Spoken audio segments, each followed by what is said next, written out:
Pemirsa calon presiden terpilih pada Pilpres 2024 Prabowo Subianto berencana mengumumkan susunan kabinetnya pada tanggal 21 Oktober 2024 atau sehari setelah dilantik sebagai Presiden RI periode 2024-2029. Menteri Koordinator Bidang Kemaritiman dan Investasi Menko Marves Luhut Bin Sarpanjaitan mengatakan bahwa rencana itu disampaikan Prabowo kepadanya saat keduanya menghadiri rapat terbatas ratas bersama Presiden RI Joko Widodo di Istana Kepresidenan.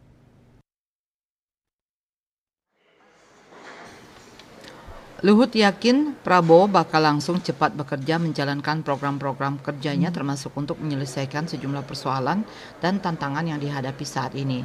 Beberapa persoalan itu sebagaimana disampaikan Luhut, salah satunya terkait dengan database perkebunan sawit dan audit. Menko Marves juga optimis transisi dari pemerintahan Presiden RI Joko Widodo, Wakil Presiden Ma'ruf Amin ke pemerintahan Prabowo Subianto Gibran Rakabuming Raka juga dapat berjalan mulus.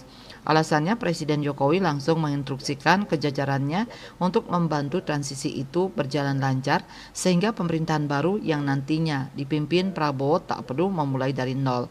Ia mengakui komunikasi jajaran Menteri Jokowi dan tim transisi Prabowo berjalan cukup baik. Prabowo Subianto dan Gibran Rakabuming Raka ditetapkan oleh KPU RI sebagai pasangan calon presiden, wakil presiden terpilih pada tanggal 24 April 2024. Keduanya dijadwalkan dilantik sebagai Presiden dan Wakil Presiden RI periode 2024-2029 pada tanggal 20 Oktober 2024. Bali Post melaporkan.